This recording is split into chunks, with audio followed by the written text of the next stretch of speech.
संसार में सबसे अधिक कोमल वस्तु है रेशम।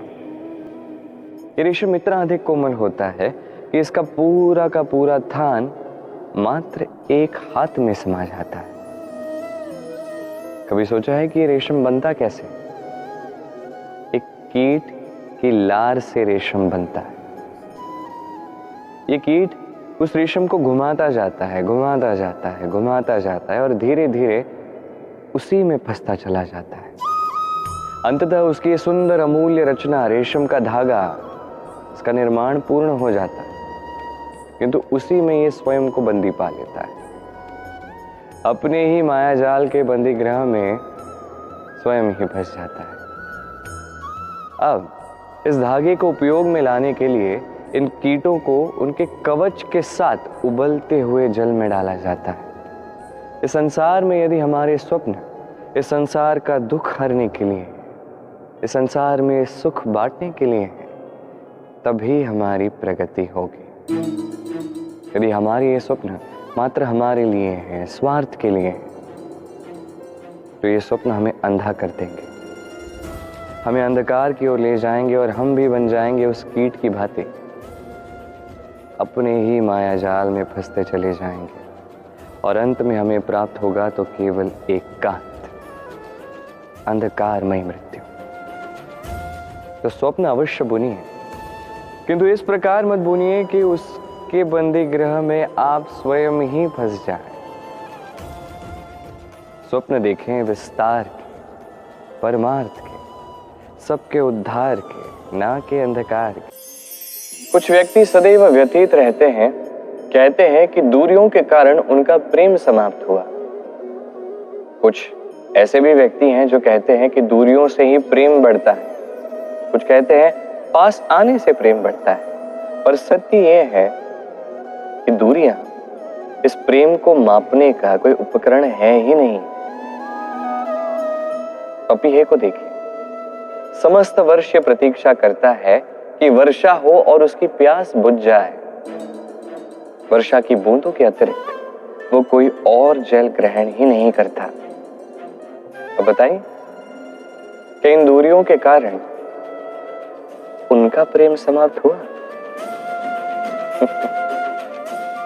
ये प्रेम आपका चेतन देखता है, आपके मन में बसी भावना देखता है। फिर चाहे आप जितने भी दूर क्यों ना हो, जितने भी पास क्यों ना आ जाओ, बस इन भावनाओं में मलिनता नहीं होनी चाहिए, स्वार्थ नहीं होना चाहिए। इस प्रेम को पवित्र रखिए, ये प्रेम बढ़ता ही जाएगा। कि जीवन में 3 गुण अत्यंत आवश्यक है: श्रद्धा, नम्रता, योग्यता। यदि ज्ञान पाना है तो श्रद्धा की आवश्यकता होगी, यदि मान पाना है तो स्वभाव में नम्रता की आवश्यकता होगी, और यदि मनोवांछित स्थान प्राप्त करना है तो योग्यता की आवश्यकता होगी। अर्थ सरल है, श्रद्धा ज्ञान देगी, नम्रता मान देगी और योग्यता उचित स्थान देगी। किंतु यदि इन तीनों गुणों को आप मिला दोगे तो कुछ ऐसा मिलेगा जो इन सब से उच्च होगा: सम्मान। और यही सम्मान है जो हर एक मनुष्य को अपने जीवन में पाने का प्रयास करना चाहिए, क्योंकि यही सम्मान है जिसके कारण आपके जाने के पश्चात भी संसार आपको प्रेम करेगा और स्मरण करेगा। तो बाबा ने मुझे सुनाई थी जब मैं छोटा सा था, कथा एक साधु और एक बिच्छू की। एक बार एक साधु नदी के तट पर स्नान कर रहे थे। उन्होंने देखा कि जल के प्रवाह से एक बिच्छू बहे जा रहा है।